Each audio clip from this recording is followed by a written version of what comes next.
Chères téléspectatrices, chers téléspectateurs, bonjour. Je suis très heureux de vous retrouver aujourd'hui pour une nouvelle émission de votre programme Ilm wa Hadara, Sciences et Civilisation. Aujourd'hui, j'ai le grand plaisir de recevoir Madame El-Benin Zehri, professeure à l'Université de Californie de San Diego. Madame, bonjour. Bonjour, merci de me recevoir. C'est un grand plaisir. Madame Zehri, vous êtes professeure donc, aux États-Unis, à l'Université californienne de San Diego, et vous avez un parcours marocain aussi. Oui, je suis très heureuse d'être ici à Rabat, où j'ai fait ma scolarité secondaire, où j'ai obtenu le baccalauréat, avant d'aller en France pour étudier la littérature française et comparée, et pour faire un doctorat. Et précisément, cette ville de Rabat que donc vous connaissez bien, me donne l'occasion de remercier la Villa des Arts qui nous reçoit aujourd'hui dans ses locaux. Et précisément, après vos études de doctorat, vous avez retrouvé en quelque sorte le Maroc. Oui, tout à fait. J'ai enseigné pendant 3 ans à la faculté des lettres de Mohammedia, dont j'ai gardé un très bon souvenir avec d'excellents collègues que je me permets de saluer s'ils nous regardent. Et j'ai eu l'occasion, un peu par hasard, de trouver un poste à l'Université de Californie à San Diego, après 3 ans à Mohammedia, et voilà, je me suis retrouvée en Californie du Sud. Vous y enseignez depuis de nombreuses années maintenant. Des décennies même. Des décennies, on va dire, d'accord. Et précisément, ce que vous enseignez là-bas tourne autour donc de la littérature française, mais pas seulement. Non, j'enseigne la littérature française, la littérature comparée. Comparée. Et aussi la littérature arabe en traduction en général, parce que nous n'avons pas suffisamment d'étudiants qui sont en mesure de lire l'arabe. J'enseigne aussi l'histoire. L'histoire, oui. L'histoire du monde. Du monde, mais sur une période déterminée? Oui, entre en gros 1200-1250 jusqu'à environ 1800. Donc c'est ce qu'on appelle la deuxième moitié du Moyen-Âge et la première modernité. La première modernité, early modernity, comme disent les Américains. Et donc 1200-1800, une histoire du monde, c'est important parce que de plus en plus on travaille les histoires connectées. Et je suppose que précisément c'est de cela qu'il s'agit. C'est cela qui est fascinant d'enseigner une histoire du monde, parce qu'on est obligé de faire ces connexions, de comprendre l'évolution de chaque partie du monde en connexion avec les autres parties du monde, et non pas de nous sur une vision nationale, par exemple, d'une évolution historique. C'est cela. Et tout ça vous est arrivé dans votre parcours à partir d'un intérêt pour une figure particulière qui est Hassan El-Ouazzane, qui a plusieurs noms propres. Il est connu sous d'autres cieux comme Léon l'Africain. Comment est arrivée cette rencontre avec ce personnage, j'allais dire, pas seulement cette personne? Eh bien, encore une fois, c'est un peu une affaire de hasard. Mon professeur, qui allait devenir mon directeur de thèse, Jean Séard, un grand professeur français, m'a conseillé de lire ce texte de Léon l'Africain. C'était le premier nom, la première fois que j'entendais ce nom.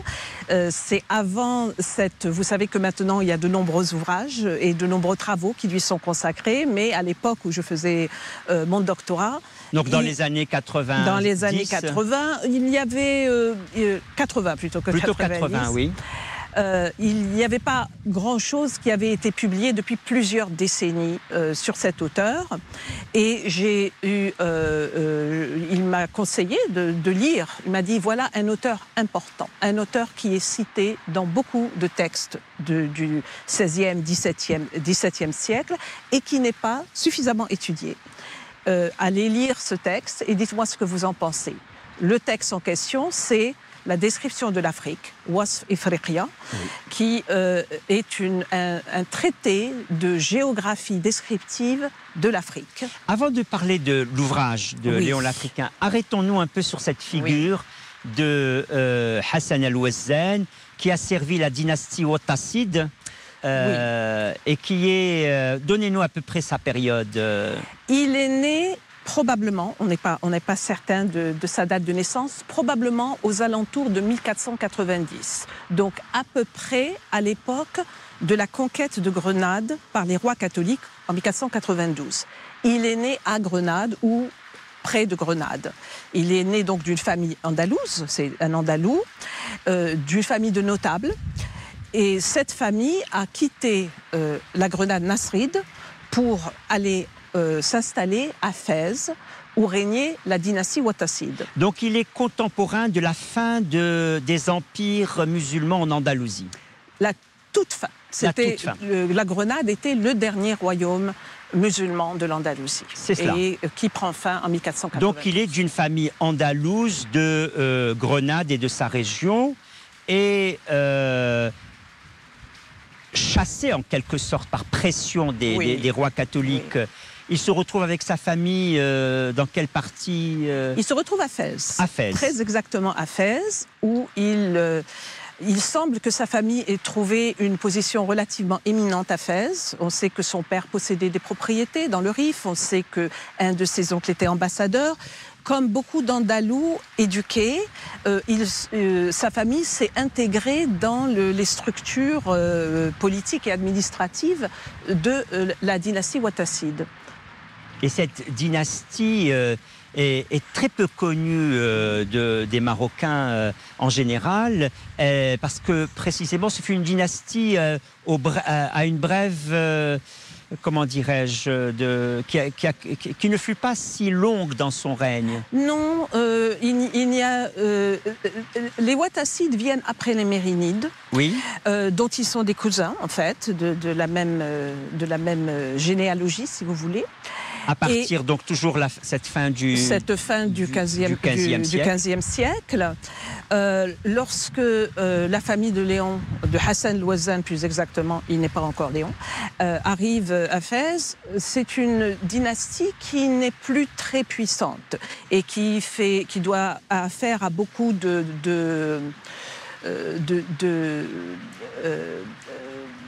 il y a des gens qui contestent leur pouvoir à l'intérieur, mais surtout à l'extérieur. C'est le moment de la première, pas la première, mais on est en pleine expansion ibérique. Et donc, les Wattassides, comme les autres pouvoirs du Maghreb, doivent faire face à cette agression ibérique de la part des Portugais et de la part des Espagnols. Parce que les Portugais et les Espagnols, c'était le moment où ils allaient complètement vers l'Amérique qu'ils disaient découvrir, mais qui a toujours existé. Bien entendu. Mais il y avait aussi un assaut sur l'Afrique. Tout à fait. Les Portugais en particulier ont commencé, comme vous le savez, avec la prise de Ceuta en 1415. C'est le début de cette nouvelle ère, si vous voulez, d'expansion ibérique. Et donc, quand on parle de cette période, bien sûr, on parle de l'Amérique, parce que c'est le grand événement, l'Europe... 1492. Voilà, l'Europe découvre, comme on dit, comme vous l'avez bien dit, ce n'est pas une découverte, l'Amérique a toujours été là, mais l'Europe fait entrer l'Amérique dans l'histoire, la connecte avec le reste de l'histoire du monde. C'est cela. Exactement. C'est ça. Mais en fait... Et on oublie complètement cette partie africaine dans cette conquête américaine par l'Europe, alors qu'en réalité, il y avait tout un destin en ébullition. Tout à fait. Et ce que nous oublions souvent, c'est que, comme l'Afrique est si proche de l'Europe, on a peut-être tendance à croire que les Européens connaissaient l'Afrique. Ils la connaissaient très mal. Ah oui. Ils la connaissaient extrêmement mal. Ils en connaissaient seulement quelques régions, généralement des régions côtières. Il y avait des souvenirs de l'Égypte ancienne, qui a joué un grand rôle dans l'évolution intellectuelle et historique de l'Europe. Mais pour le reste, ils ne connaissaient pas grand-chose. L'Afrique barbaresque... Ils la connaissaient très peu. Ils connaissaient les côtes.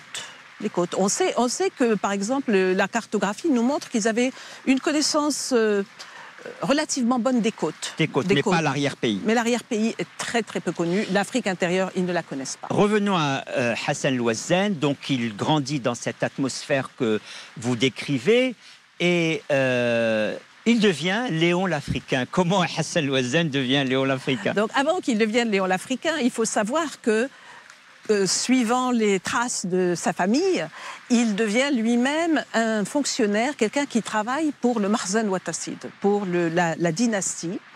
Il est envoyé souvent comme diplomate dans les régions du Maroc, mais aussi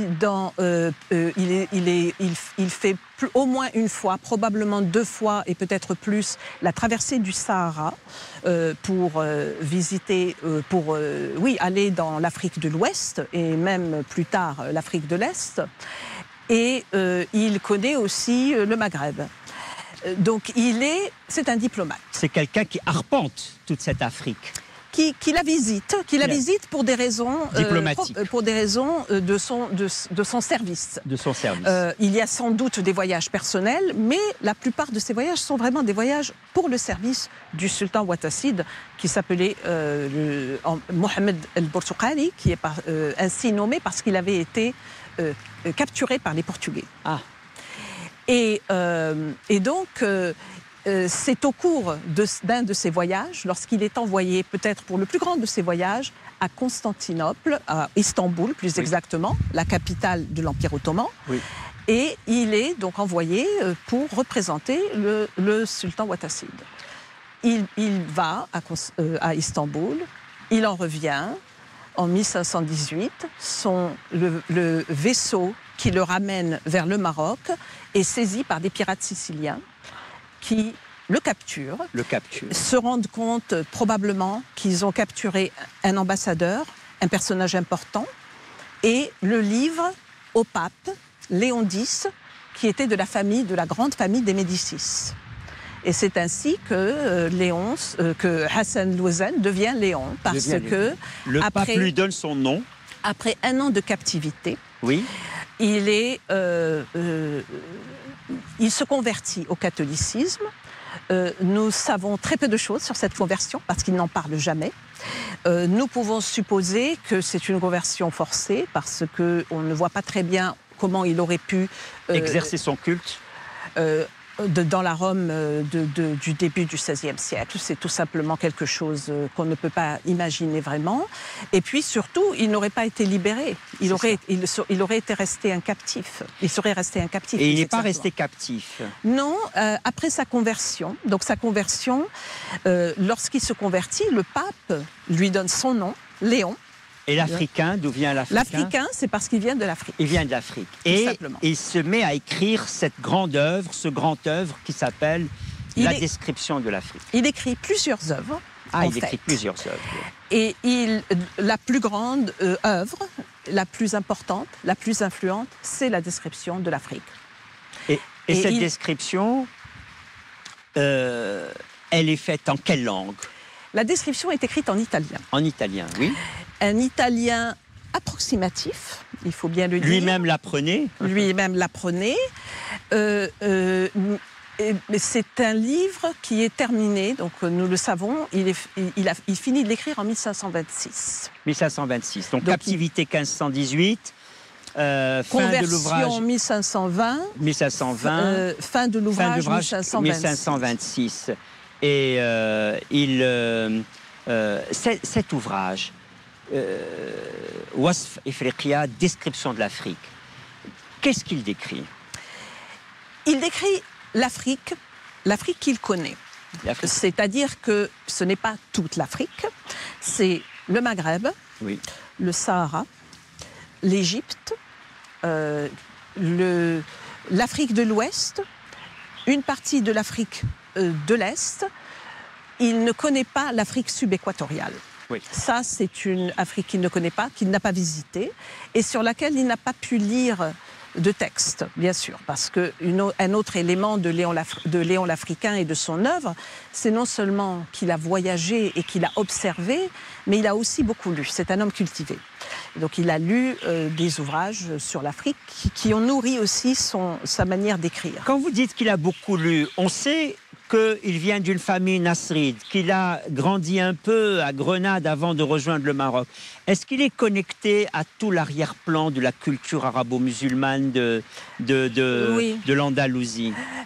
Oui, et je pourrais dire, je pense que c'est que deux de ses influences les plus importantes, et il y en a d'autres, mais deux des plus importantes sont El-Bekri, Ubaydullah El-Bekri, le grand géographe qui a écrit un ouvrage qui s'appelle El-Masalik ou El-Mamalik, qui est une description du monde qu'il cite de façon assez précise dans certains cas. Et l'autre grande influence, donc c'est un Andalou, oui. El-Bekri, l'autre grande influence, c'est Idrissi, le très grand géographe dont l'influence a été incommensurable en fait sur la géographie arabe. Il s'inscrit pleinement dans cette tradition de la géographie arabe et en particulier du genre qu'on appelait El-Masalik ou El-Mamalik, c'est-à-dire les routes et les royaumes. C'est une géographie qui décrit un territoire, qui décrit ses connexions par les routes et qui aussi le décrit d'un point de vue politique. Il décrit aussi les royaumes. Et précisément, cette description de l'Afrique par rapport à l'Europe, où finalement ce texte paraît en Italie, cette Europe, vous l'avez dit tout à l'heure, j'aimerais bien que vous y reveniez, cette Europe ne connaissait pas grand-chose à cette Afrique que Léon l'Africain décrit. Donc cet ouvrage est un événement dans la connaissance par l'Europe du continent africain. Absolument. C'est absolument incontestable. On peut le voir lorsque l'on lit des textes qui ont été écrits et publié sur l'Afrique juste avant que son ouvrage devienne influent. Et son ouvrage a été d'abord publié la première fois en 1550. Donc, 2 décennies après son écriture. Eh bien, quand on lit des ouvrages qui sont publiés avant, on voit que les géographes européens se réfèrent encore à des géographes de la latinité, de l'Antiquité. Ils se réfèrent à Pline l'Ancien, ils se réfèrent à Strabon, ils se réfèrent à des... Ils ne connaissent pas grand-chose. Ils savent 2 ou 3 choses. Ils savent quelques éléments que les Portugais, par exemple, ont découvert lors de leurs entreprises, leurs expéditions coloniales. Et puis, il y avait quelques relations diplomatiques, mais les connaissances sur l'Afrique moderne, l'Afrique contemporaine, n'avaient pratiquement pas passé dans le domaine de la connaissance géographique et de l'écriture géographique de l'Europe sur l'Afrique. Et donc ça, c'est le XVIe siècle, mais je suppose que dans la mesure où cette description de l'Afrique, ce Wasf Ifriqiya, arrive dans la connaissance européenne, du XVIe siècle à aujourd'hui, il y a beaucoup d'effets de cette connaissance. C'est un auteur très influent.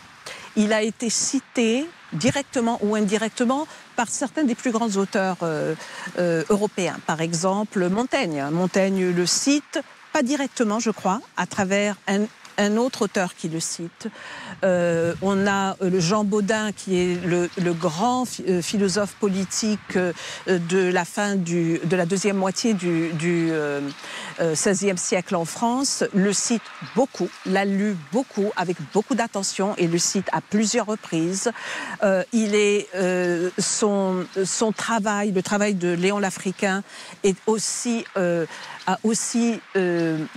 devenu partie prenante de la tradition fictionnelle de l'Afrique, de la tradition narrative, si vous voulez, parce que des auteurs de textes narratifs plus ou moins fictionnels, plus ou moins basés sur la réalité, ont repris certaines de ces narrations pour en faire eux-mêmes de nouvelles formes. Je vous propose un saut historique au XIXe siècle, qu'on commence les colonisations de l'Afrique par l'Europe.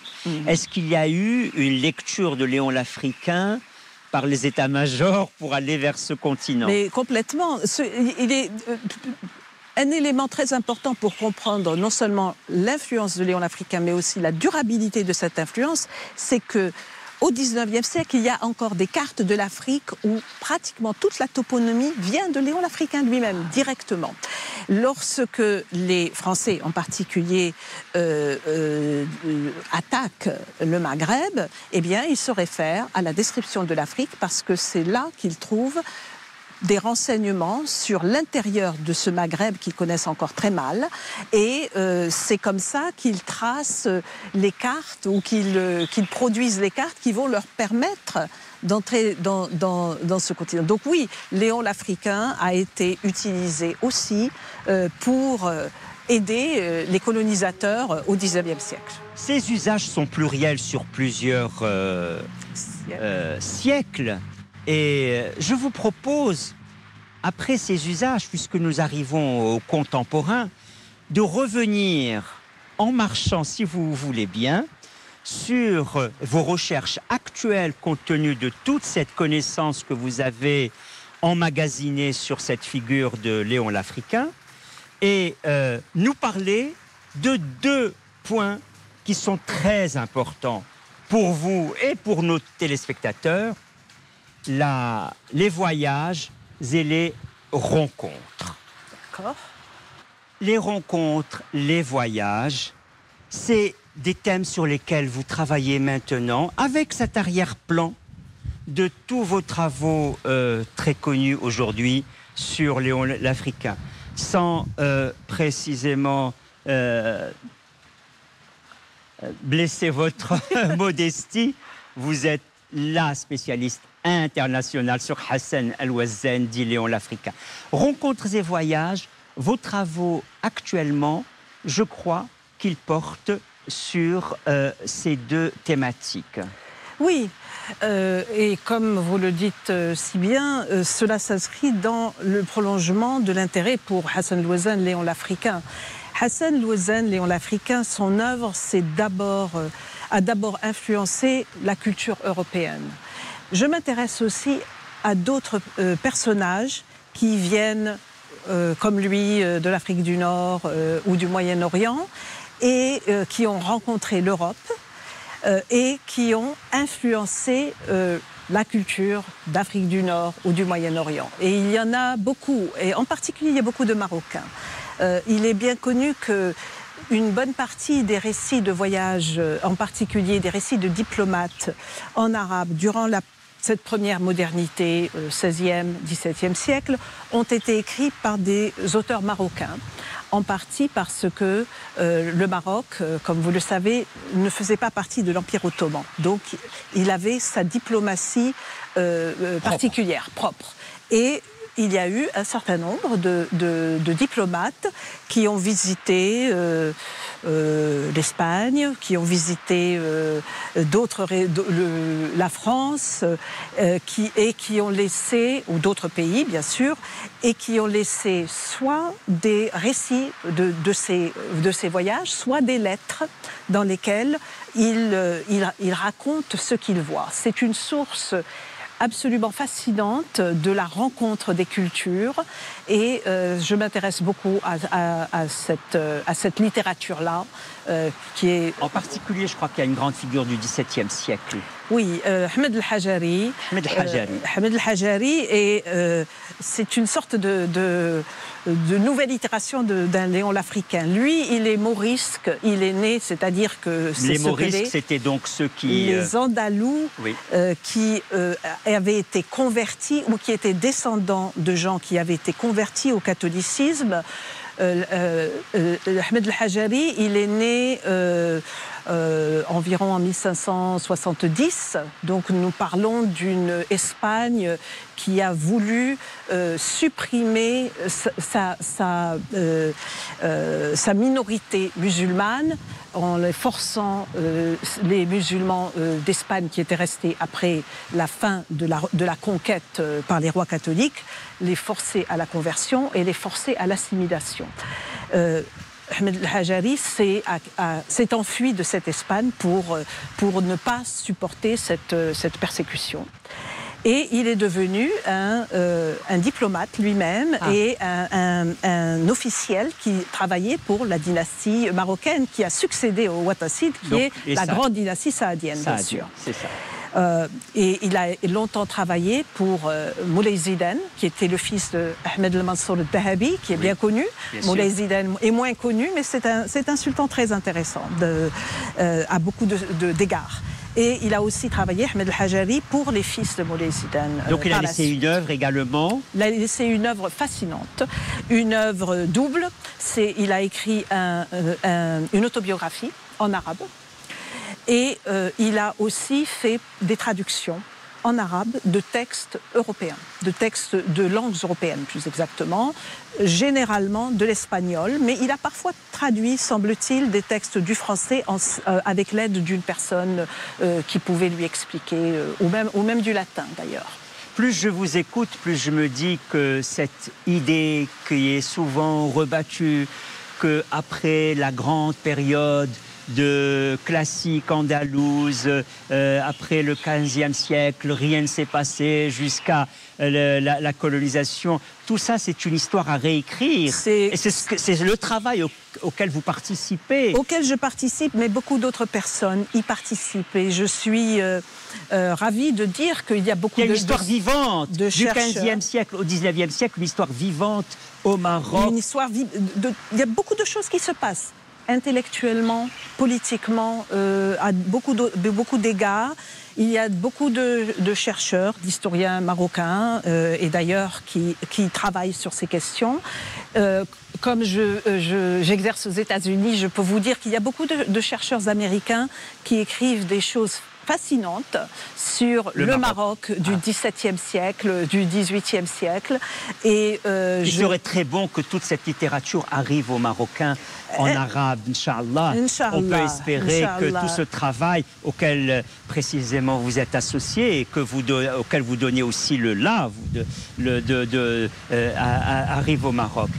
Rencontre, voyage, finalement c'est une façon d'arriver à l'histoire avec autrement que celle qu'on nous a souvent enseignée quand on était à l'école. Et il y a donc une nouvelle façon d'historiser le passé, d'avoir un rapport proche et vivant à notre passé.